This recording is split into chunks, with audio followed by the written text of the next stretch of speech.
प्रकरण 6. शेवटी मारिला आणि ॲनी मिसेस स्पेन्सर यांच्या व्हाईट सँड्सवरील को येथील घरी पोहोचल्या. दार उघडून आनंदाने तिने त्यांचे स्वागत केले. त्यांना पाहून ती आश्चर्यचकित झाली.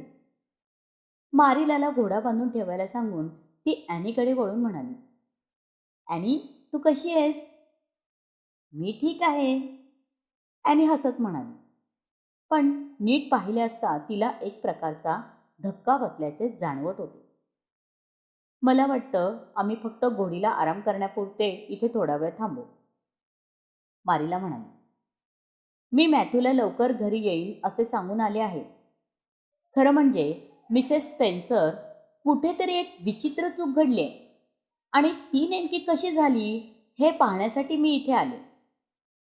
मी आणि मॅथ्यूने आमच्यासाठी आश्रमातून एक मुलगा आणायचे ठरवले होते आणि तसा निरोप आम्ही तुझ्या भावाला रॉबर्टला दिला होता की आम्हाला 10 किंवा 11 वर्षांचा मुलगा हवा. पण रॉबर्टच्या मुलीने नॅन्सीने तुम्हाला मुलगी हवी असा मला निरोप सांगितला, नाही का फ्लोरा जेन? तिने तिच्या मुलीला प्रश्न केला. हो मिस कथबर्ट, तिने असाच निरोप दिला, फ्लोरा जेनने कळकळीने पुष्टी केली. मला माफ करा, मिसेस स्पेन्सर म्हणाल्या. ते खूप चुकीचे झाले आहे, पण त्यात माझी खरंच काही चूक नाही. मला मिळालेल्या निरोपाप्रमाणे मी मुलीची निवड करून घेऊन आले. नॅन्सीच्या बेजबाबदारपणामुळे हा सगळा घोटाळा झाला. खरे तर ही आमची स्वतःची चूक होती, मारिला म्हणाली. आम्ही स्वतः तुमच्याकडे यायला हवे होते. असा महत्त्वाचा निरोप तोंडी द्यायला नको होता. पण आता चूक तर झालीच आहे. पुढे काय? आम्ही या मुलीला आश्रमात परत पाठवू शकतो का? मला वाटते की ते तिला परत पाठवता येईल, नाही का? होय, मिसेस स्पेन्सर थोडा विचार करून म्हणाल्या. पण तिला परत पाठवण्याची गरज आहे असे मला वाटत नाही. मिसेस पीटर ब्लूविट काल येथे आल्या होत्या. तिला एका मुलीची गरज आहे असे त्या सांगत होत्या. त्याच्या मोठ्या कुटुंबासाठी ॲनी अगदी योग्य मुलगी आहे. याला म्हणतात योगायोग. मारिलाला मात्र या योगायोगाचे महत्त्व वाटले नाही. तसे पाहिले तर या नको असलेल्या अनाथ मुलीपासून सुटका करून घ्यायची तिला एक अनपेक्षितरित्या चांगली संधी चालून आली होती. पण त्याबद्दल तिला कृतज्ञताही वाटली नाही. ती मिसेस ब्लूविटबद्दल फक्त ऐकून होती.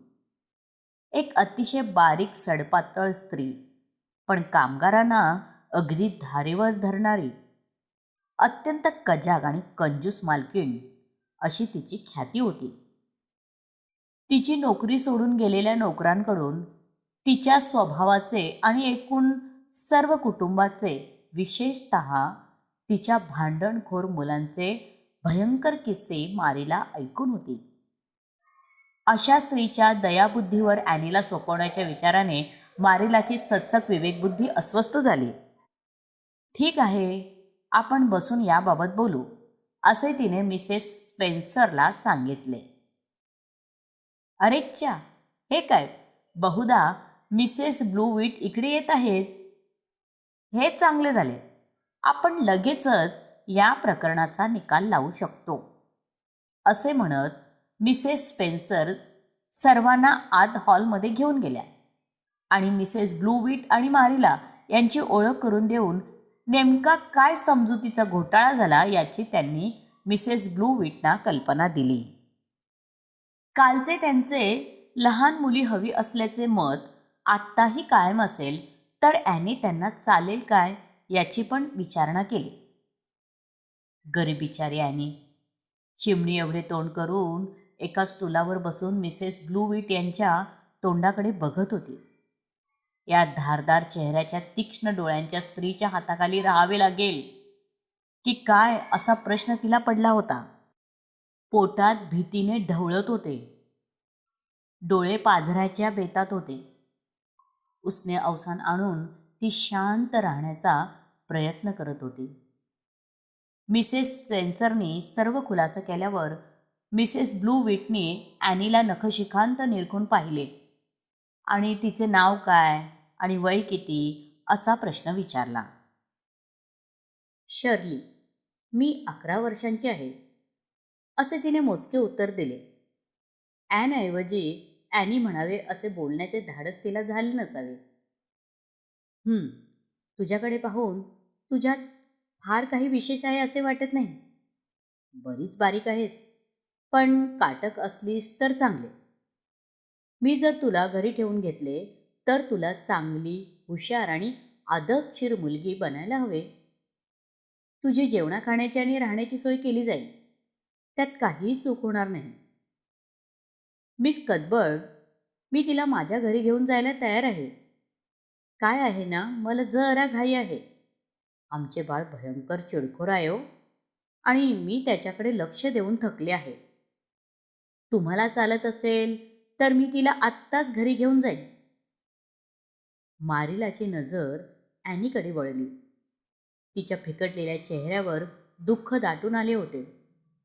एक असहाय्य लहानसा जीव परत एकदा त्याच सापळ्यात अडकला जात होता, ज्यातून नुकतीच सुटका झाली अशी तिची समजूत होती. तिच्या डोळ्यात मदतीची याचना होती. आज जर ती याचना अव्हेरली गेली तर त्याची पोच ही संपूर्ण मरेपर्यंत आपल्याला त्रास देईल असे मारिलाला वाटले. शिवाय तिचे मिसेस ब्लूविट विषयी फारसे चांगले मत नव्हते. अशी स्त्री एक अत्यंत संवेदनशील मूल सांभाळण्यास योग्य नाही. तिला ती जबाबदारी पेलणारही नाही याची तिला खात्री होती. मी आत्ताच नक्की सांगू शकत नाही. मी आणि मॅथ्यूने पक्के असे ठरवले नाही की खरं तर मॅथ्यू तिला ठेवून घेण्यासाठी तयार आहे. पण मी ही चूक झाली कशी हे जाणून घेण्यासाठी इथे आले. मला वाटते की तिला पुन्हा घरी घेऊन जाऊन मॅथ्यूशी परत एकदा बोलावे लागेल. त्याच्याशी सल्लामसलत केल्याशिवाय मी कोणताही निर्णय घेणे योग्य होणार नाही. जर आम्ही तिला न ठेवण्याचा निर्णय घेतला तर आम्ही उद्या रात्री तिला तुमच्याकडे आणू किंवा पाठवू. पण आम्ही तसे नाही केले तर ती आमच्यासोबत राहणार आहे असे समजून चला. ते तुम्हाला चालेल काय, मिसेस ब्लिवेट? मला वाटतं तसंच करावं लागेल, मिसेस ब्लिवेट तुटकपणे म्हणाल्या. मारिलाच्या संभाषणाच्या दरम्यान ॲनीच्या चेहऱ्यावर सूर्योदय होत होता. प्रथम निराशेचे रूप मिटले, मग आशेची एक लाली आली. तिचे डोळे शुक्राच्या चांदणीसारखे मंदपणे तेवत होते. तेवढ्यात मिसेस स्पेन्सर आणि मिसेस ब्लूविट काही कामानिमित्त किचनमध्ये गेल्या. तेव्हा ॲनी टुणकन उडी मारून मारिलाकडे धावली आणि तिला विचारले, ओ हो मिस कदबर्ड, तुम्ही खरंच असे म्हणालात की कदाचित तुम्ही मला ग्रीन गेबल्समध्ये राहू द्याल? इतक्या हळू कुजबुजत तिने विचारले की जणू मोठ्या आवाजात बोलल्यास ही शक्यता नष्ट होईल की काय असे वाटले असावे. तुम्ही खरंच बोललात का की मी तुम्ही असे बोललात अशी कल्पना करते? परत एकदा खात्री करण्यासाठी तिने प्रश्न विचारला. मला वाटतं की तू तुझ्या त्या कल्पनेवर थोडे नियंत्रण ठेवायला शिक, तर बरं होईल. ॲनी, तुला खरं काय आहे आणि काय नाही यात फरक करता येत नाही, मारीला तिरचटपणे म्हणाली. होय, तू मला आमच्यासोबत राहणार आहे एवढंच म्हणताना ऐकलंस, पण त्यापुढे यावर अजून निर्णय झालेला नाही हे ऐकलेलं नाहीस. कदाचित आम्ही मिसेस ब्लीवेटला तुम्हाला घेऊन जाऊ देण्याचा निष्कर्ष काढू. माझ्यापेक्षा तिला नक्कीच तुझी खूप गरज आहे. तिच्यासोबत राहायला जाण्यापेक्षा मी आश्रमात परत जाणे पसंत करेन, आणि उत्कटतेने म्हणाली. ती हुबेहूब एखाद्या चेटकिणीसारखी दिसते. ॲनीच्या अशा बोलण्याला फटकारलेच पाहिजे म्हणून मारीला येणारे हसूदाबत रागावून म्हणाली. तुझ्यासारख्या लहान मुलीला एखाद्या अनोळखी व्यक्तीबद्दल असे बोलण्याची लाज वाटली पाहिजे. तू तुझ्या जागेवर परत जा आणि शांतपणे बस आणि जरा आपल्या जिभेला आवर घाल आणि एखाद्या चांगल्या मुलीसारखं वागायला शिक. तुम्ही मला ठेवून घेणार असलात ना, तर मी तुम्हाला जे काही हवे आहे असे करण्याचा आणि बनण्याचा प्रयत्न करेन. ॲनी तिच्या जागेकडे जाताना नम्रपणे म्हणाली. संध्याकाळी जेव्हा त्या ग्रीन गेबल्स येथे परत आल्या तेव्हा त्यांना गल्लीत प्रवेश करतानाच मॅथ्यू भेटले. दुरूनच त्यांना पाहिल्यावर मारिलाला त्यांच्या हेतूची खात्री पटली. तिने ॲनीला तिच्यासोबत परत आणण्याचे पाहून त्यांच्या चेहऱ्यावरचा दिलासा स्पष्टपणे वाचता येत होता. पण गाईचे दूध काढण्यासाठी बाहेर येईपर्यंत तिने या प्रकरणाबाबत त्यांना काहीच सांगितले नाही.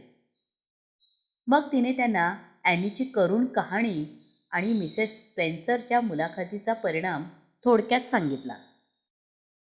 माझे आवडते कोकरू मी त्या ब्लिविट बाईंना कधीच देणार नाही.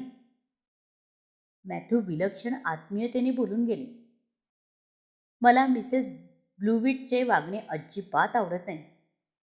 मारिलाने कबूल केले आणि त्यामुळे म्हणून असेल किंवा तुला स्वतःला ती हवी आहे म्हणून असेल, मी तिला इथे ठेवून घेण्याची तयारी दाखवणे गरजेचे होऊन बसले आहे.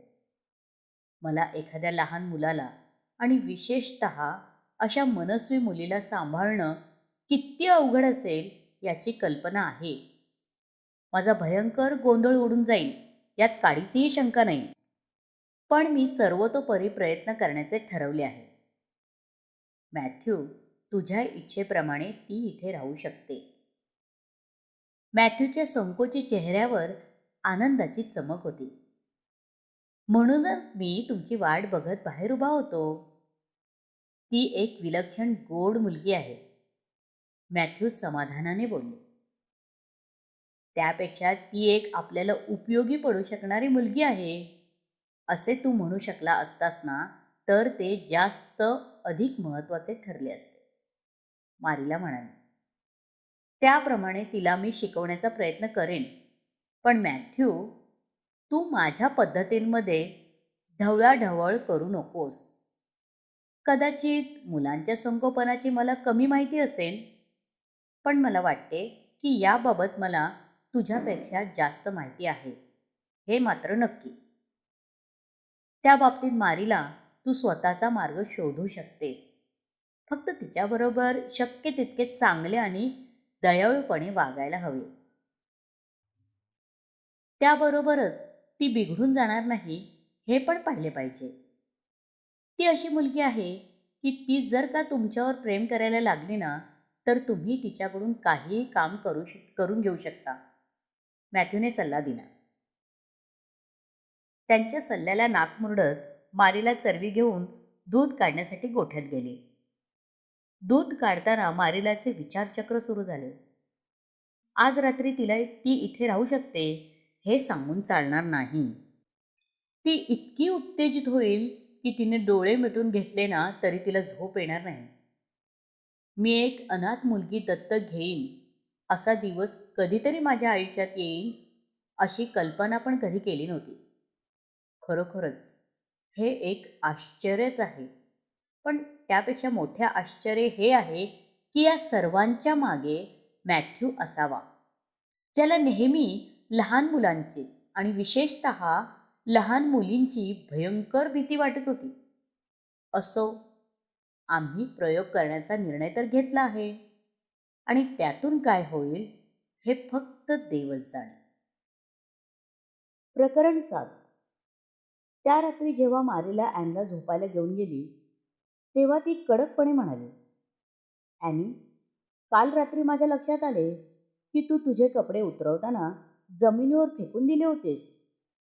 ही एक अतिशय घाणेरडी सवय आहे आणि मी तसे वागायची अजिबात परवानगी देऊ शकत नाही. कोणतेही कपडे काढताच ते व्यवस्थित घडी करून खुर्चीवर ठेवायला हवेत. नीटनेटके नसलेल्या लहान मुलीचा मला अजिबात उपयोग नाही. काल रात्री मी माझ्या दुःखात इतकी बुडून गेले होते की मी माझे कपडे घडी घालून ठेवायचे विसरून गेले, ॲनी म्हणाली. मी आज रात्री छान घडी घालून ठेवेन अनाथ आश्रमात आम्हाला ते नेहमी करायला लावत असत, पण मी बऱ्याच वेळा विसरत असे. मला छान छान गोष्टींची कल्पना करत झोपायला आवडते. इथे राहताना तुला थोड्या चांगल्या गोष्टी लक्षात ठेवाव्या लागतील, मारिलाने सल्ला दिला. इथे अव्यवस्थितपणा चालणार नाही. आता तुझी प्रार्थना कर आणि झोप. मी कधीच प्रार्थना करत नाही, ॲनीने घोषणा केली. मारिलाच्या चेहऱ्यावर भयंकर आश्चर्य उमटले. ॲनी, तुला असे म्हणायचे आहे की तू झोपताना प्रार्थनाच करत नाहीस? देव नेहमी लहान मुलांची प्रार्थना ऐकतो. तुला देव म्हणजे कोण ते तरी माहीत आहे का? देव एक आत्मा, अनंत, शाश्वत आणि अपरिवर्तनीय आहे. त्याच्या अस्तित्वात शहाणपण, सामर्थ्य, पवित्रता, न्याय, चांगुलपणा आणि सत्य वास करत असते. ॲनीने त्वरित आणि योग्य उत्तर दिले. मारीला थोडी निश्चिंत झाल्यासारखी दिसली. नशीब, तुला काहीतरी माहीत आहे. याबद्दल तू देवाचे आभार मान. तू फारशी असंस्कृत दिसत नाहीस. तू हे कुठे शिकलीस? आमच्या अनाथ आश्रमात रविवारच्या शाळेत. त्यांनी आमच्याकडून संपूर्ण तोंडपाठ करून घेतले होते. काही शब्द मला तर खूपच आवडतात. अनंत, शाश्वत आणि अपरिवर्तनीय. पण आपण याला कविता म्हणू शकत नाही. मला कविता खूप छान वाटते. तुम्हाला पण आवडते का? आपण कवितेबद्दल बोलत नाही आहोत ॲनी. तुझ्या प्रार्थना करण्याबद्दल बोलतोय. दररोज रात्री प्रार्थना न करणे ही चांगली गोष्ट नाही, हे तुला माहीत नाही का? मला भीती वाटते की तू खूप वाईट मुलगी आहेस. तुमचे केस लाल असतील तर चांगले होण्यापेक्षा वाईट असणं चांगले असे तुम्हाला सुद्धा वाटेल, ॲन निंदाव्यजक स्वरात म्हणाली. ज्या लोकांचे लाल केस नाहीत त्यांना त्यांचा त्रास काय आहे हे माहीत नसते. मिसेस थॉमस यांनी मला सांगितले की देवाने माझे केस हेतुपरस्पर लाल केले आहेत आणि तेव्हापासून मी कधीही देवाला प्रसन्न करण्यासाठी प्रयत्न केले नाहीत. आणि असेही असू शकेल की मी नेहमी रात्री खूप थकून जायचे. प्रार्थना करण्याएवढी शक्ती माझ्याकडे उरत नसे. ज्या लहान मुलांना जुळ्या मुलांची काळजी घ्यायला लागते त्यांच्याकडून प्रार्थना म्हणण्याची अपेक्षा केली जाऊ नये. आता मला सांगा, अशी मुले प्रार्थना करू शकतील असे तुम्हाला प्रामाणिकपणे वाटते का? या प्रश्नाचे उत्तर मारिलाने दिले नाही, पण लगेचच मनाशी पक्के ठरवले की ॲनीचे धार्मिक शिक्षण लगेचच सुरू केले पाहिजे. आता वेळ गमावून चालले नसते. तू माझ्या घरी असताना प्रार्थना म्हणायलाच पाहिजे ॲनी. ठीक आहे, जर तुम्हाला मी घरी हवे असेन तर नक्कीच मी प्रार्थना म्हणेन, ॲनीने आनंदाने होकार दिला.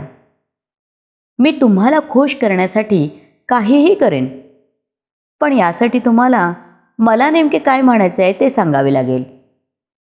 मी अंथरुणावर पडल्यानंतर नेहमी म्हणण्यासाठी खरोखर छान प्रार्थना करेन. मला विश्वास आहे की ते खूप मनोरंजक असेल. आता मी याचा विचार करते. त्यापूर्वी तुला गुडघे टेकले पाहिजेत. तिचे अज्ञान पाहून मारीला अचंबित झाली होती. ॲनीने मारिलाच्या सांगण्यानुसार गुडघे टेकले आणि गंभीरपणे वर पाहिले. प्रार्थना करण्यासाठी गुडघे का टेकले पाहिजेत? जर मला खरोखर प्रार्थना करायची असेल तर मी काय करेन ते मी तुम्हाला सांगते. मी एकटीच मोठ्या शेतात किंवा दूर जंगलात जाईल आणि सुंदर निळ्या आकाशाकडे पाहत प्रार्थना म्हणेन. बरं, मी तयार आहे. मी काय बोलू? मारीला मनात विचार करू लागली. नेहमीची साधी पवित्र प्रार्थना शिकताना ॲनी नक्कीच त्याकडे एक विनोद म्हणून बघेल. तेवढी तिची बुद्धी तल्लख आणि मार्मिक आहे. ज्या मुलीला माणसांच्या माध्यमातून प्रेमाचा शब्द मिळाला नाही, मायेचा स्पर्श लाभला नाही, तिने देवाकडे नेमके कशासाठी आभार मानायला, कृतज्ञतेने प्रार्थना करायची असा प्रश्न नक्कीच विचारेल. पुढचा प्रश्न टाळण्यासाठी मारिलाने तिला उलट प्रश्न केला. स्वतःसाठी प्रार्थना करण्याइतपत तू मोठी आहेस असे तुला वाटत नाही का? तुला हव्या असलेल्या गोष्टी नम्रपणे माग आणि लाभलेल्या कृपेसाठी देवाचे आभार मान. ठीक आहे, मी माझे सर्वतोपरी प्रयत्न करेन, ॲनीने वचन दिले. हे कृपामय स्वर्गीय पित्या, चर्चमध्ये फादर असेच म्हणतात, म्हणून मला वाटते की घरातील प्रार्थनेत ते चालू शकेल नाही का? तिने विचारले. हे दयाळू स्वर्गीय पित्या, मला आनंदाचा शुभ्र मार्ग, चमकदार पाण्याचा तलाव, लाल पांढरी फुले देणारा बोनी आणि स्नो क्वीन चेरीची ओळख करून दिल्याबद्दल मी तुझे आभार मानते. मी या सर्वांची खरोखरच अत्यंत ऋणी आहे आणि हे सर्व मला मिळालेला आशीर्वादच आहे, ज्याबद्दल मी आत्ताच तुझे आभार मानते. मला हव्या असलेल्या असंख्य गोष्टींची नावे देण्यास बराच वेळ लागेल, म्हणून मी फक्त 2 सर्वात महत्त्वाच्या गोष्टींचा उल्लेख करेन. कृपया मला ग्रीन गॅबल्स येथे राहू द्या आणि कृपया मी मोठी झाल्यावर मला सुंदर बनव. तुमची आदरपूर्वक ॲन शर्ली. मी ठीक प्रार्थना केली का? तिने उत्सुकतेने उठून विचारले. मला यावर विचार करण्यासाठी थोडा वेळ मिळाला असताना तर मी अधिक चांगल्या प्रकारे प्रार्थना केली असती. बिचाऱ्या मारिलाला एका मोठ्या धर्मसंकटातून सुटका झाल्यासारखे वाटले. ॲनीच्या मनात परमेश्वराच्या प्रती अनादर नव्हता, फक्त आध्यात्मिक अज्ञान होते, ज्यामुळे तिने अशी लोकविलक्षण प्रार्थना केली होती. तिने ॲनीला झोपायला सांगितले आणि दुसऱ्या दिवशी तिला प्रार्थना शिकवण्याचे ठरवून खोलीतून बाहेर निघाली. तेवढ्यात ॲनीने परत हाक मारली आणि तिला विचारले, मी तुमचा आदरपूर्वक असे म्हणण्याऐवजी आमेन असे म्हणायला हवे होते का? चर्चमध्ये फादर आमेन असेच म्हणतात. मी ते विसरले, त्यामुळे काही फरक पडेल का हो? मला असे वाटत नाही, मारिला म्हणाली. आता चांगल्या मुलाप्रमाणे झोप. Good night. आज ॲनी आनंदाने गुड नाईट म्हणाली. मारिला किचनमध्ये गेली आणि मेणबत्ती टेबलावर ठेवून मॅथ्यूला म्हणाली, या मुलीला ज्या कोणी सांभाळले आहे त्यांनी धर्मातील कोणत्याही गोष्टींची माहिती करून दिलेली नाही. अगदीच असंस्कृतपणे मोठी झाली आहे ती. आज रात्रीपर्यंत तिने तिच्या आयुष्यात कधीही प्रार्थना केली नाही. यावर तुझा विश्वास बसेल का? मी तिला चर्चमध्ये माससाठी पाठवेन आणि पीप ऑफ द डे याची सर्व पुस्तके अभ्यासासाठी घेऊन येईन. तिच्यासाठी योग्य कपडे आणल्यावर तिला संडे स्कूलला पाठवता येईल. मला तिच्यावरती बरीच मेहनत घ्यावी लागणार आहे, हे उघड आहे. या जगात भरपूर समस्या आहेत. मी आत्तापर्यंत खूप सोपे जीवन जगले, परंतु आत्ता माझी अवघड गोष्टींचा सामना करायची वेळ आली आहे आणि मला माझे सर्वोत्तम द्यावे लागेल. प्रकरण 8. मारिलाने ॲनीला घरी ठेवून घेण्याचे नक्की केले, पण ॲनीला मुद्दाम त्याची कल्पना दिली नव्हती. तिने सकाळपासून ॲनीला वेगवेगळ्या कामात गुंतवून ठेवले. तिच्या काम करण्यावर मारिलाचे बारीक लक्ष होते. दुपारपर्यंत मारिलाची खात्री पटली की ॲनी हुशार आणि आज्ञाधारक मुलगी असून काम करण्यास इच्छुक आणि शिकण्यास तत्पर आहे. मात्र तिच्या वागण्यात एक मोठी समस्या होती. ती म्हणजे एखादी गोष्ट करता करता ती दिवा स्वप्नात हरवून जात असे आणि मग हाती घेतलेले काम तिथल्या तिथे राहून जाईल. तिला रागे भरल्याखेरीज ती भानावर येत नसे आणि त्यामुळे हाती घेतलेले काम पूर्ण होण्यास जास्त वेळ लागत असे. ॲनीने रात्रीची भांडी घासली आणि मग मात्र तिचा धीर सुटला. अचानक ती वेगाने मारिलाकडे वळली. जीवनातील एका वाईट गोष्टीला सामोरे जाण्याचा तिचा निर्धार झाला होता. पण आता त्यासाठी तिची थांबण्याची तयारी नव्हती. एकदाच काय तो सोक्ष लावण्याचे तिने ठरवले. तिचा चेहरा लाल झाला होता. तिचे अशक्त शरीर थरथरत होते. डोळे कधीही पाझरायच्या बेतात होते. तिने मारिलाचा हात घट्ट पकडला आणि थरथरत्या आवाजात तिला विनवणी केली. मिस कदबर्ड, तुम्ही मला इथे राहायला ठेवून घेणार आहात की नाही? सकाळपासून मी धीर धरण्याचा पूर्ण प्रयत्न केला, पण आत्ता मात्र मी अजून वाट बघू शकत नाही. भीतीने मला काहीच सुचेनासे झाले. कृपया मला तुमचा निर्णय सांगा. ॲनी, मी तुला भांडी पुसून ठेवण्याचे कापड गरम पाण्याने धुवून वाळत टाकायला सांगितले. ते काम मला कोणताही प्रश्न विचारण्या अगोदर पूर्ण कर. ॲनी निमूटपणे गेली आणि सांगितलेले काम पूर्ण करून आल्यावर मारीला समोर काहीही न बोलता उभी राहिली. तिच्या मोठ्या डोळ्यात विनंती दिसत होती. एका कटू सत्याला सामोरे जाण्यासाठी तिने डोळे मिटून घेतले. ठीक आहे, मारीला म्हणाली. आता तिच्याकडे स्पष्टीकरण लांबणीवर टाकण्याचे कोणतेही निमित्त नव्हते. आता तुला सांगायला काही हरकत नाही की मॅथ्यू आणि मी तुला घरी ठेवून घेण्याचा निर्णय घेतला आहे. जर तू एक चांगली मुलगी बनण्याचा प्रयत्न करणार असशील तर त्यासाठी तू परमेश्वराचे आभार मानायला हवे. आता तुझे समाधान झाले का?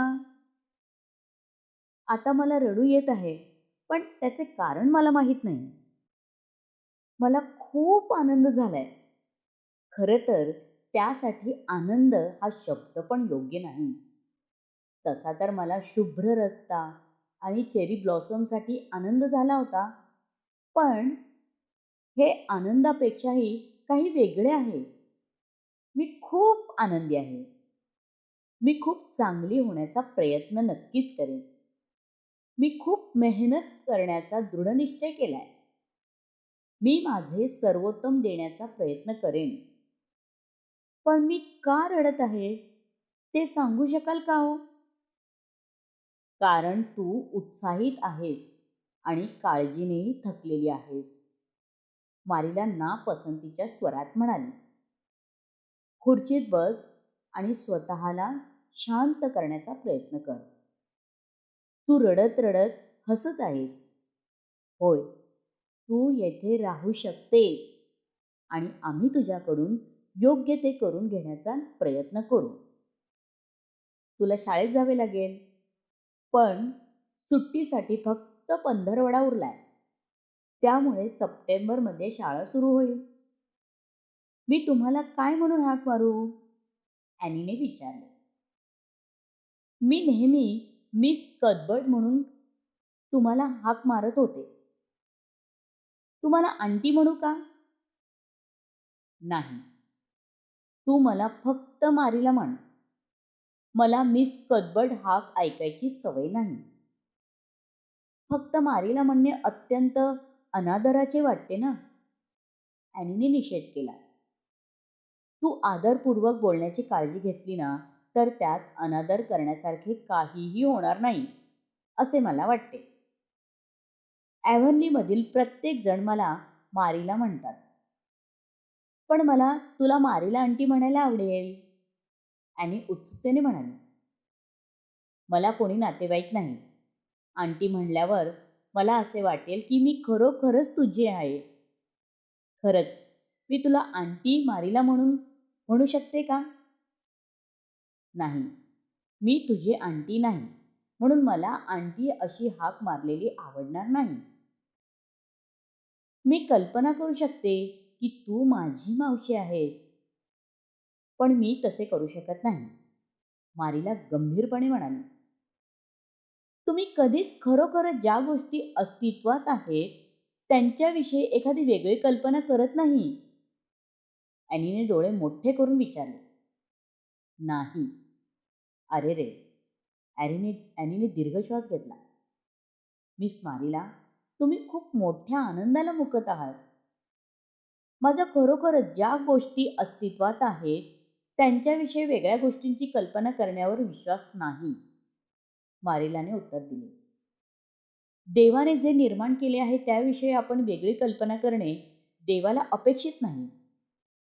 आता मला तुला आठवण करून द्यायचे आहे की हात पाय स्वच्छ करून टेबलावर एक चित्रांचे कार्ड ठेवले आहे. त्यावरची प्रार्थना आज दुपारी मनापासून पाठ कर. काल रात्रीप्रमाणे केलेली प्रार्थना यापुढे होणार नाही. खरोखरच मी प्रथमच प्रयत्न केला होता. मग मला एकदम चांगली प्रार्थना कशी काय करायला जमेल? पण मी झोपताना एक सुंदर प्रार्थना तयार केली. अगदी चर्चमधील पाद्री म्हणतात तशी मोठी आणि काव्यमय होती. पण सकाळी मी विसरून गेले. ॲनी, तुझ्या लक्षात येते काय? जेव्हा मी एखादे काम सांगते तेव्हा ती आज्ञा लगेच पाळायला हवी. इथे थांबून चर्चा करण्यात वेळ वाया घालू नकोस. ॲनी लगेच तेथून हॉलमध्ये गेली. 10-15 मिनिटे तिची काहीच हालचाल न समजल्याने मारिला तिला पाहायला गेली. भिंतीवर टांगलेल्या एका चित्रासमोर ॲनी स्तब्ध उभी दिसली. ॲनी, तू काय विचार करत आहेस? मारिलाने मोठ्याने विचारले. ॲनी एकदम भानावर आली आणि म्हणाली, या येशू ख्रिस्ताच्या चित्रात कोपऱ्यात एक छोटी मुलगी उभी आहे. तिचा मी विचार करत होते. ती पण माझ्यासारखी एकटी आणि उदास दिसते. मला वाटते ती पण अनाथ असावी. येशूचा आशीर्वाद मागण्यासाठी आली असावी. पण गर्दी बघून बाजूला झाली असणार. तिच्याकडे येशूचे लक्ष जावे म्हणून तिचे हृदय धडधडत असावे आणि तिचे हात थंड झाले असावेत. मगाशी मी तुम्हाला विचारत होते तेव्हा माझी सुद्धा तशीच अवस्था झाली होती. कदाचित त्याचे लक्ष तिच्याकडे जाणार नाही, पण तो असे करेल काय? शेवटी त्याने तिच्या डोक्यावर हात ठेवल्यावर तिला कसे वाटेल? तिच्या चेहऱ्यावर केवढा आनंद पसरेल. पण मला वाटते की चित्रकाराने येशूच्या चेहऱ्यावर एवढे दुःखी भाव दाखवायला नको होते. तुम्ही लक्षात घेतले असेल तर सर्व चित्रात त्यांचा असाच उदास चेहरा असतो. पण तो खरोखर इतका उदास दिसत असेल यावर माझा विश्वास नाही. नाहीतर लहान मुलांना त्यांची भीती वाटली असती. ॲनी, असे बोलू नये. असे बोलणे अपमानास्पद आहे. ॲनीचे डोळे आश्चर्यचकित झाले. का? मला ते तितकेच आदरणीय वाटले. मला खात्री आहे की मला अनादर करायचा नव्हता. ठीक आहे, तू असे केले नसशील, पण लहान मुलांनी असे बोलू नये. तुला मी प्रार्थना पाठ करायला सांगितले. हे चित्रांचे कार्ड घे आणि त्यातील चित्रांचा विचार न करता कोपऱ्यात बसून मनापासून प्रार्थना पाठ कर. पण तुझ्या जिभेला लगाम घाल, मारिला म्हणाली. ॲनीने सफरचंदाच्या फुलांच्या कळीला एक चुंबन दिले आणि नंतर थोडा वेळ परत अभ्यास केला. ॲनीने ते कार्ड सजावटीसाठी आणलेल्या सफरचंदाच्या फुलांमध्ये ठेवले आणि प्रार्थना पाठ करू लागली. मला ही प्रार्थना आवडते. ती सुंदर आहे. मी संडे स्कूलच्या अधीक्षकांना म्हणताना ऐकली आहे, पण तेव्हा मला ती फारशी आवडली नव्हती. त्यांचा आवाज कर्कश होता आणि खूप दुःखी आवाजात त्यांनी प्रार्थना म्हटली होती. पण मला अगदी संगीतासारखी मधुर सुंदर कविता वाटली. मला खूप आनंद झाला आहे की तुम्ही मला हे शिकायला लावलेत. मिस मारिला, ॲव्हनलीमध्ये मला एखादी मैत्रीण मिळेल? मैत्रीण? कशी मैत्रीण? मला जीवाभावाची मैत्रीण हवी आहे, जिच्यावर माझा पूर्ण विश्वास असेल. अशी मैत्रीण मिळावी असे माझे खूप जुने स्वप्न आहे. पण ते कधी पूर्ण होईल असे आजवर वाटत नव्हते. पण आत्ता माझी इतकी सुंदर स्वप्ने एकाच वेळी पूर्ण झाली आहेत की कदाचित हे देखील होईल असे वाटते. हे शक्य आहे असे तुम्हाला वाटते का? डायना बॅरी आर्चर्ड स्लोप येथे राहते आणि ती तुझ्याच वयाची आहे. ती खूप छान मुलगी आहे आणि कदाचित ती घरी आल्यावर तुझी आणि तिची जोडी जमेल. ती आत्ताच कार्मोळी येथे तिच्या मावशीला भेटायला आली आहे. पण तुला वागताना काळजी घ्यावी लागेल, कारण तिची आई मिसेस बॅरी एक शिष्टाचार पाळणारी स्त्री आहे. ती डायनाला असंस्कृत गावंढळ मुलीशी मैत्री करू देणार नाही. ॲनीने सफरचंदाच्या फुलांमधून मारिलाकडे पाहिले. तिचे डोळे आनंदाने चमकत होते. डायना दिसायला कशी आहे? तिचे केस लाल तर नाहीत ना? स्वतःला लाल केस अजिबात आवडत नाहीत, त्यामुळे मैत्रिणीचे लाल केस असतील तर अजून वाईट वाटेल. डायना खूप सुंदर मुलगी आहे. तिचे डोळे आणि केस काळेभोर आहेत. रंग गोरा पान, गाल गुलाबी आहेत. मुख्य म्हणजे वागायला चांगली आणि शाळेत हुशार आहे, जे सुंदर असण्यापेक्षा जास्त महत्त्वाचे आहे. हे ऐकून ॲन खूपच आनंदली. किती छान! निदान माझी मैत्रीण तरी सुंदर आहे हे चांगले आहे. तुम्हाला सांगू का, मी जेव्हा मिसेस थॉमस यांच्या घरी राहत होते, तिथे एक पुस्तकांचे कपाट होते. त्यांच्या दोन्ही दारांना आरसे होते. मिसेस थॉमस त्यात त्यांचे चिनी मातीची क्रॉकरी आणि लोणची, सॉस, जाम वगैरे गोष्टी ठेवत असत. त्या कपाटाच्या एका दरवाजाची काच मिस्टर थॉमस यांच्याकडून दारूच्या नशेत दंगा करताना फुटली. दुसऱ्या आरशात मला माझे प्रतिबिंब दिसे. मी त्या प्रतिबिंबातील मुलीला माझी मैत्रीण समजत असे.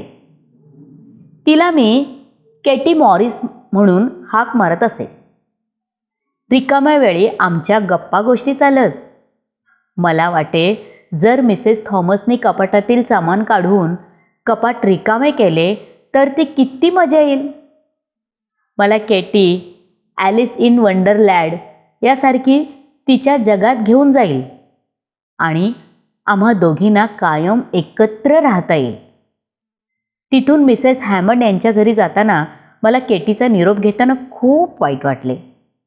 ती पण माझ्यासारखी रडत होती. हॅमंड यांच्या घरी पुस्तकाचे कपाट नव्हते, पण त्यांचे घर नदीच्या जवळ होते. जवळ एक डोंगर होता.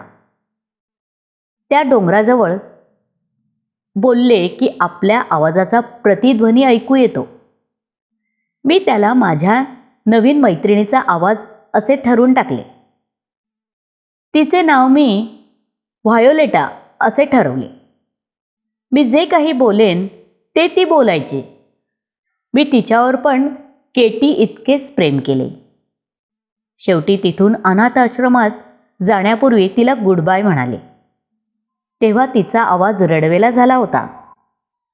अनाथ आश्रमात मला कुणाशीही मैत्री करण्याची इच्छा झाली नाही. आता तरी अशा कल्पना विश्वातून बाहेर पड आणि खऱ्याखुऱ्या मुलीशी मैत्री कर. तुझ्या जुन्या काल्पनिक मैत्रिणींची गोष्ट तिला सांगू नकोस, नाहीतर ते ऐकल्यानंतर तिची आई मिसेस बॅरी तिला तुझ्याबरोबर खेळायला कधीच पाठवणार नाही. मारिलाने योग्य सल्ला दिला. नाही, मी तसे आता करणार नाही. मी त्यांच्याबद्दल प्रत्येकाशी बोलू शकत नाही. त्यांच्या आठवणी माझ्यासाठी खूप पवित्र आहेत. पण मला वाटले की तुम्हाला त्यांच्याबद्दल माहिती करून घ्यायला आवडेल. अरेच्छा, ही बघा, सफरचंदाच्या फुलातून नुकतीच एक मोठी मधमाशी बाहेर पडली. जरा विचार करा की राहण्यासाठी किती सुंदर जागा आहे ही. त्या सफरचंदाच्या फुलात वारा तो डोलत असताना त्यात झोपायला किती मजा येईल. जर मी मुलगी नसते ना, तर मला वाटते की मला मधमाशी बनून फुलांमध्ये राहायला आवडले असते. काल तुला समुद्रपक्षी व्हायचे होते, मारिलाने आठवण करून दिली. मला वाटतं तू मनाने खूपच चंचल आहेस. मी तुला ती प्रार्थना पाठ करायला सांगितले, त्याकडे तू पूर्णपणे दुर्लक्ष केलेस. कोणी ऐकत असेल तर तू बोलणे थांबवायचेच नावच घेत नाहीस. आता बोलू नकोस, तुझ्या खोलीत जा आणि प्रार्थना पाठ कर. मला आता जवळजवळ सर्व पाठ आहे, फक्त शेवटची ओळ तेवढी राहिली. बरं, हरकत नाही, तरी मी तुला सांगते तसं कर. तू तुझ्या खोलीत जा आणि नीट पाठ कर. जोपर्यंत मी तुला चहा पिण्यास मदत करायला बोलवत नाही, तोपर्यंत तिथेच थांब. मी माझ्यासोबत सफरचंदाची फुले घेऊन जाऊ शकते का? ॲनीने विनंती केली. नाही, तुझी खोली मला फुलांनी भरायला नकोय. ती झाडावरच असलेली बरी. मलाही थोडं तसंच वाटलं, ॲनी म्हणाली. पण मला त्यांना तोडल्याशिवाय राहावलं नाही ना. तुम्हाला असे प्रलोभन पडते का, तेव्हा तुम्ही काय करता हो? ॲनी, मी तुला तुझ्या खोलीत जायला सांगितलेचे तू ऐकलेस ना? ॲनीने उसासा टाकला. पूर्वेकडील छपराच्या उतरत्या भागातील खिडकीजवळ खुर्चीत बसून विचार करू लागले. मला प्रार्थना पाठ झाली आहे. आता मी माझी खोली कशी असेल याची कल्पना करणार आहे. खोलीत गुलाबी गुलाबाचे चित्र विणलेला पांढरा शुभ्र वेल्वेटचा गालिचा पसरला आहे. खिडक्यांचे पडदे पण गुलाबी रंगाचे आहेत. भिंतीवर सोनेरी चंदेरी धाग्यांच्या वेलबुट्टीने सजवलेले जाडजूड टेपेस्ट्री टांगलेले आहेत. खोलीत महागनीचे फर्निचर आहे. ते कसे असते ते मला माहीत नाही, पण नक्कीच भारी दिसत असणार. किरमिजी सोनेरी रंगाच्या गाद्या गिरद्या, त्यावर निळ्या गुलाबी रेशमी रंगाचे बेड कव्हर घातलेले आहेत. पलंगावर बसून मी समोरच्या मोठ्या आरशात स्वतःला पाहत आहे. पांढरा लेसचा गाऊन घातला आहे. गळ्यात मोत्यांचा क्रॉस घातला आहे. माझा रंग गोरापान असून केस काळेभोर आहेत. माझे नाव लेडी कॉर्डेलिया फिट्झगेराल्ड आहे. नाही, असे नाही, हे चित्र खरे वाटू शकत नाही. समोरच्या आरशात तिला स्वतःचा चेहरा दिसला. लालसर पिंगट डाग पडलेला, करड्या रंगाचे गंभीर डोळे आणि नावडते लालसर केस. ते पाहून ॲनी कळवळून म्हणाली, मी फक्त ग्रीन गॅबल्सची ॲनी आहे. मी लेडी कॉर्डेलिया कधीच बनू शकणार नाही. पण अनाथ आश्रमातील पोरकी ॲनी असे म्हणण्यापेक्षा ग्रीन गॅबल्सची ॲनी असणे लाखो पटीने चांगले आहे, नाही का? पुढे वाकून तिने आपल्या प्रतिबिंबाचे चुंबन घेतले आणि खिडकीतून बाहेर पाहत समोरचे स्नो क्वीन चेरीचे झाड, त्यामागचा बर्चचा मोठा वृक्ष, दूरच्या टेकडीवरचे राखाडी घर, या साऱ्यांना गुड आफ्टरनून म्हटले. डायना खरंच माझी जिवलग मैत्रीण होईल. मी तिच्यावर खूप प्रेम करेन. पण मी केटी मॉरिस आणि व्हायोलेटला कधीही विसरू शकणार नाही. दुर्दैवाने तसे झाले तर त्या दुखावल्या जातील. मला त्यांना लक्षात ठेवायला हवे. ॲनीने चेरीच्या झाडाला फ्लाइंग किस दिला आणि हनुवटीवर दोन्ही हात टेकवून तिच्या स्वप्नांच्या दुनियेत हरवून गेली.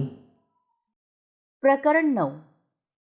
ॲनी ग्रीन गेबल्समध्ये राहायला आल्यापासून 15 वडा उलटून गेला. मिसेस रेचेल यांच्या मनात तिला पाहण्याची उत्सुकता लागून राहिली.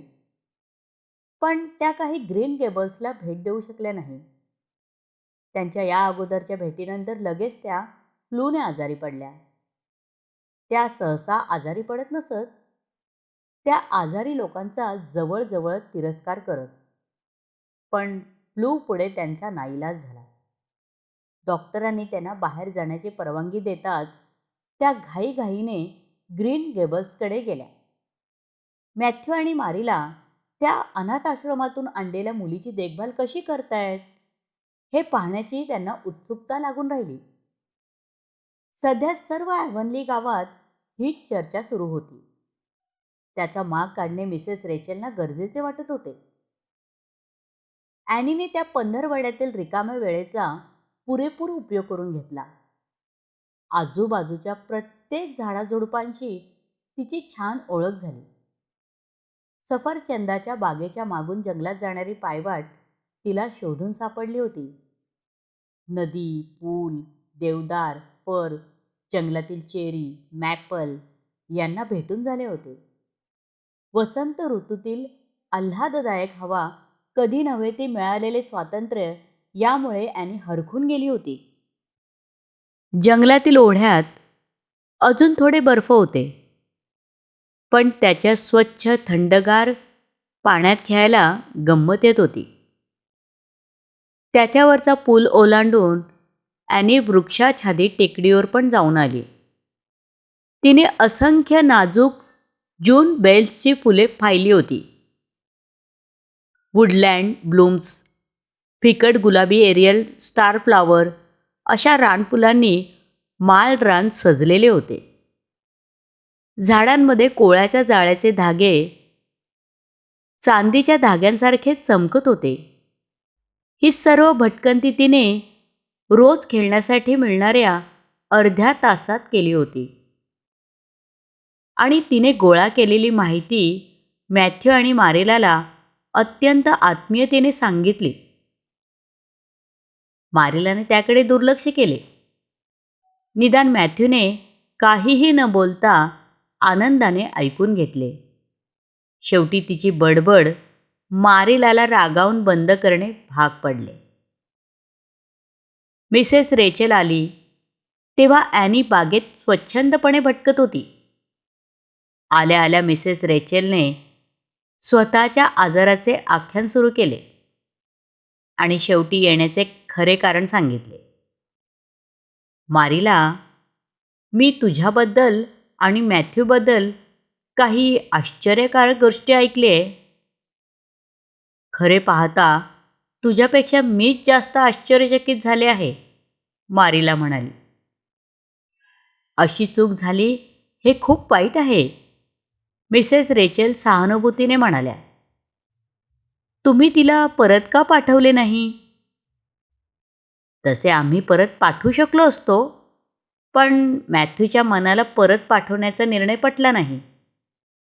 मी कबूल करते की ती थोडीशी धांदरट आहे. अजून वागण्या बोलण्याचा पोच नाही आहे तिला. तरी पण ती खूप हुशार आहे.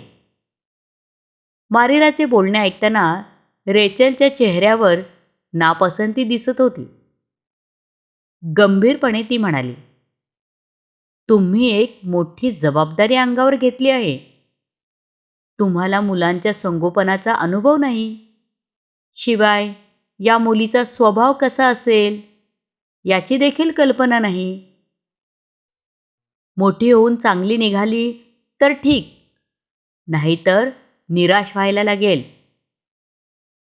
मला नाही वाटत की आम्हाला निराश व्हायला लागेल. आणि जेव्हा मी एखादी गोष्ट करण्याचा निर्णय घेते तेव्हा मी परिणामांसाठी तयारच राहते.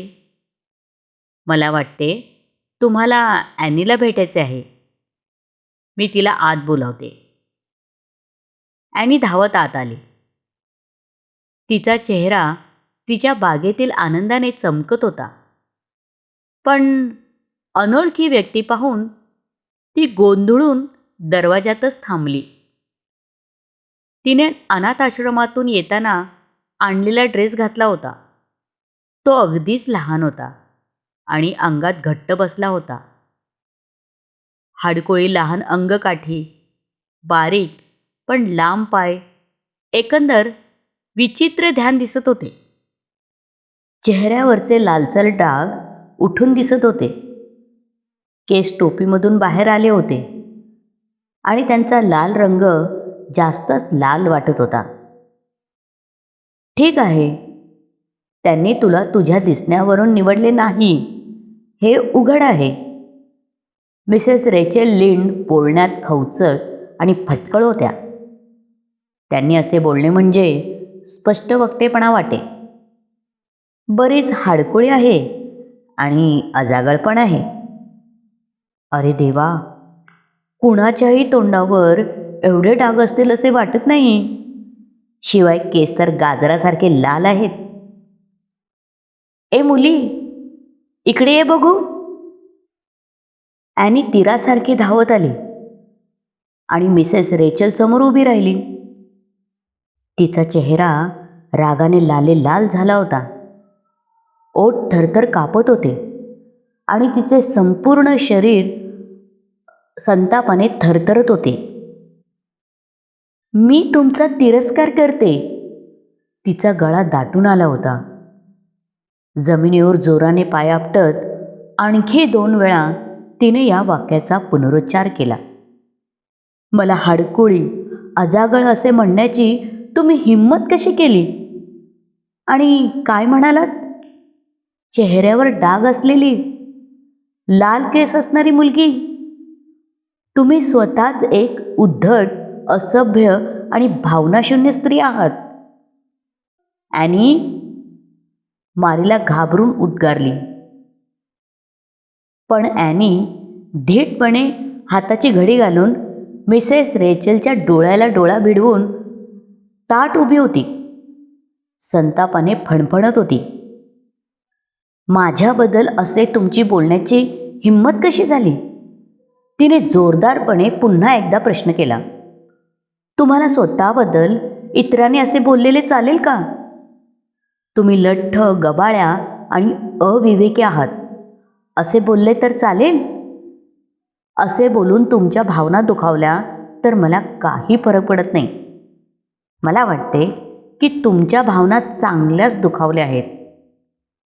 मिसेस थॉमसच्या पतीने त्यांना दारूच्या नशेतसुद्धा इतके वाईट कधी बोलले नसावे. तुम्ही अतिशय वाईट पद्धतीने मला दुखावले. त्यासाठी मी तुम्हाला कधीच माफ करणार नाही. आणि हे त्रिवार सत्य आहे. दणादण पाय आपटत ती म्हणाली. काय हा उग्र संतापी स्वभाव? मिसेस रेचेल घाबरून म्हणाल्या. ॲनी, अगोदर तुझ्या खोलीत जा. हां, आणि मी येईपर्यंत तिथून उठू नको. मारीला रागाने ओरडून म्हणाले. ॲनी रडत रडत हॉलच्या दाराकडे धावली. वावटळीप्रमाणे हॉलमधून जिन्यावरून पूर्वेकडील छोट्या खोलीत गेली आणि दरवाजा खाडकन बंद केला.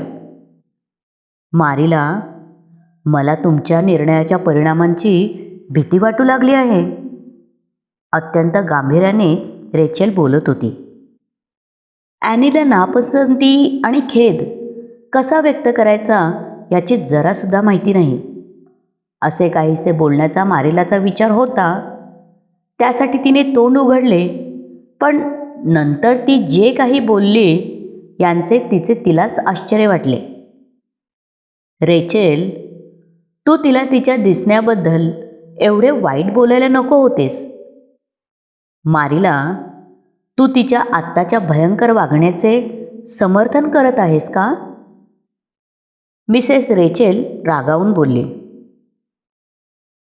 नाही, मारीला हळूच म्हणाली. मी तिला माफ करण्याचा प्रयत्न करत नाही. ती खूप खोडकर आहे आणि मला तिच्याशी याबद्दल बोलणे आवश्यक आहे. पण आपण तिची बाजू पण समजून घ्यायला हवी ना. तिला योग्य काय, अयोग्य काय हे कधीच कुणी शिकवले नाही. तू पण तिच्याबद्दल खूप कठोरपणे बोलत होतीस रेचेल. शेवटचे वाक्य मारीलाच्या तोंडून अभावितपणे निघून गेले. मिसेस रेचेल दुखावल्या गेल्या होत्या. त्यांच्या सन्मानाला ठेच पोहोचली गेली होती. ठीक आहे, यापुढे बोलताना मी काळजी घेईन. अनाथ मुलांसाठी माझ्या मनात चांगल्याच भावना आहेत. म्हणून तर मी भेटायला आले ना. नाही, मी काही तुझ्यावर चिडले अथवा रागावले नाही. उलट माझ्यामुळे हा प्रसंग घडला म्हणून मला मनापासून खेद वाटतोय. तसेही तुला तुझी काळजी आहेच. पण मी तुला एक सल्ला देते. तसा तो तुला आवडणार नाही, पण मला 10 मुलांना सांभाळायचा अनुभव आहे म्हणून सांगते. तुला गोडी गुलाबीने हिच्याबरोबर वागून चालणार नाही. त्यासाठी छडी लागे छमछम उपयोगात आणावी लागेल. त्याशिवाय ती वटणीवर येणे अशक्य आहे. अशा मुलांना तीच भाषा समजते. तिचे केस आगीसारखे लाल आहेत, तसा स्वभाव पण धगधगत्या आगीसारखा आहे.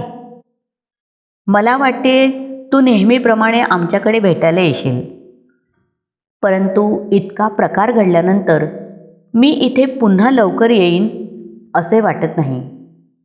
असा अनुभव मला उभ्या आयुष्यात प्रथमच आलाय. असे बोलून मिसेस रेचेल निघून गेल्या आणि मारीला पूर्वेकडील छोट्या खोलीकडे जायला निघाल्या. जिना चढत असताना नेमके काय करावे या विचाराने ती अस्वस्थ झाली. नुकत्याच झालेल्या प्रसंगामुळे तिला निराश वाटत नव्हते, पण सगळी माणसे सोडून मिसेस रेचेलला ॲनीने आपल्या स्वभावाची चुणूक दाखवली याची तिला खंत वाटली. ॲनीच्या वागण्याचे तिला दुःख होण्यापेक्षा स्वतःला अपमानित झाल्यासारखे वाटत होते. छमछम छडीचा सल्ला तिला मानवला नाही. तिला विश्वासच बसत नव्हता की ती एखाद्या मुलाला छडीने मारू शकते. ॲनीला तिच्या चुकीची योग्य जाणीव करून देण्यासाठी शिक्षेची दुसरी पद्धत शोधली पाहिजे असा तिने विचार केला. खोलीत गेल्यावर पाहिले तर ॲनी पलंगावर पडून रडत होती. चिखलाने माखलेले बूट तसेच पायात घातलेले होते. ॲनी, मारिलाने हाक मारली. त्यावर काहीच उत्तर मिळाले नाही. ॲनी अधिक तीव्रतेने हाक मारली. या क्षणी त्या बिछाण्यातून उतर आणि मी तुला काय सांगते ते ऐक. ॲनी पलंगावरून उठली आणि बाजूच्या खुर्चीवर जाऊन बसली. तिचा चेहरा रडून रडून सुजला होता. अश्रूंनी भिजला होता. डोळे जमिनीवर खिळवून ती हटवादीपणे बसली होती. ॲनी, तू आता जे काही वागलीस त्याबद्दल तुला लाज नाही वाटत का? त्यांना मला लाल केसांची कुरूप अजागळ मुलगी म्हणण्याचा कोणताही अधिकार नव्हता. ॲनीने आपल्या वागण्याच्या समर्थनार्थ बाजू मांडली. तरीसुद्धा तुला एवढ्या रागाने त्यांच्याबरोबर बोलण्याचा काहीही अधिकार नव्हता. तरीसुद्धा तुला एवढ्या रागाने त्यांच्याबरोबर बोलण्याचा काहीही अधिकार नव्हता. ॲनी, मला तुझी खरोखर लाज वाटली. तू मिसेस लिंड यांच्याबरोबर चांगले वागावे अशी माझी इच्छा होती, पण त्याऐवजी तू मला खाली मान घालायला वेळ आणलीस. मी मान्य करते की मिसेस लिंड तुला अजागळ आणि लाल केस असल्याचे म्हणाल्या, म्हणून तू तुझा तोल गमावून बसायची गरज नव्हती, कारण तू स्वतः कित्येकदा तरी ही गोष्ट मान्य केली आहेस. पण एखाद्याने स्वतः काही गोष्ट मान्य करणे आणि इतरांनी कुचेष्टा करणे यात फरक आहे. ॲनी रडत म्हणाली. तुम्हाला पण याची जाणीव आहे. इतर लोक कसे वागतील याबद्दल तुम्ही पण काही करू शकत नाही. तुम्हाला नक्कीच वाटले असणार की माझा स्वभाव भयंकर तापट आहे, पण त्यांचे बोलणे मला सहन नाही झाले. संतापाची तीव्र सणक माझ्या मस्तकात उमटली आणि रागाच्या भरात मी त्यांच्यावर धावून गेले. तू स्वतः छान शोभा करून घेतली आहेस असेच मला म्हणावे लागेल. मिसेस लिंड आता सगळीकडे तुझ्याबद्दल सर्वत्र ही गोष्ट सांगतील. ॲनी, तू असा मनाचा तोल गमावणे ही तुझ्यासाठी वाईट गोष्ट होती. तुम्ही हाडकुळ्या आणि कुरूप आहात असे तुमच्या तोंडावर जर कोणी तुम्हाला सांगितले तर तुम्हाला कसे वाटेल? याची कल्पना करा. ॲनीला अश्रू आवरत नव्हते. मारिलाला अचानक एक जुनी आठवण आली. ती खूप लहान होती तेव्हा तिने एका काकूला तिच्याबद्दल दुसऱ्याला असे म्हणताना ऐकले होते, बिचारी इतकी काळी आणि खोरटी मुलगी आहे की तिला पाहिल्यावर दया येते. जवळजवळ 2 महिने ते शब्द डंक मारत होते. ॲनी, मी असे म्हणत नाही की मिसेस लिंड जे काही बोलले ते योग्य होते, तिने हळुवार स्वरात कबूल केले. रेचल खूप स्पष्ट वक्ती आहे, पण तुझ्याकडून अशा वर्तनाची अपेक्षा नाही.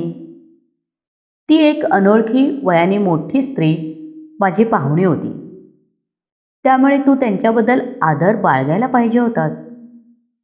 तू असभ्य आणि भांडकुदळ मुलीसारखी वागलीस. मारिलाला शिक्षा काय द्यावी असा प्रश्न पडला होता. तुला त्यांच्याकडे जाऊन त्यांना सांगितले पाहिजे की तुला तुझ्या वाईट स्वभावाबद्दल खूप वाईट वाटत आहे आणि त्यांची क्षमा मागायला हवी. मी ते कधीच करू शकत नाही, ॲनी निर्धाराने आणि कडवटपणे म्हणाली. तुम्हाला आवडेल त्या पद्धतीने तुम्ही मला शिक्षा करू शकता. अगदी मला साप, बेडूक, पाली, उंदीर असलेल्या ओलसर अंधार कोठडीत ठेवण्याची शिक्षा दिली ना तरीही चालेल. आम्हाला अशा पद्धतीने कोंडून ठेवण्याची सवय नाही, मारिला कोरडेपणाने म्हणाली. विशेषतः ॲव्हनलीमध्ये साप वगैरे दुर्मिळ आहेत, पण तुला मिसेस लिंड यांची माफी मागायलाच लागेल. आणि तू हे करायला तयार आहेस हे सांगेपर्यंत तुला इथे तुझ्या खोलीतच राहावे लागेल.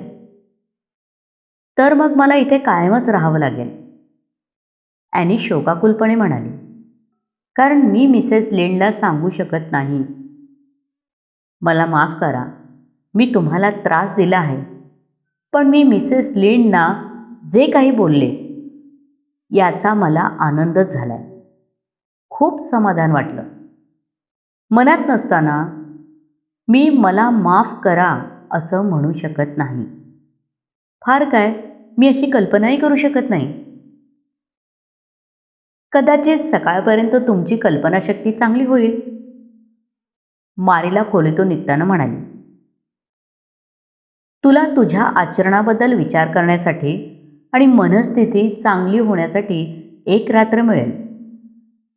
जर आम्ही तुला ग्रीन गेबल्स येथे ठेवले तर तू खूप चांगली मुलगी होण्याचा प्रयत्न करशील असे तू म्हणाली होतीस.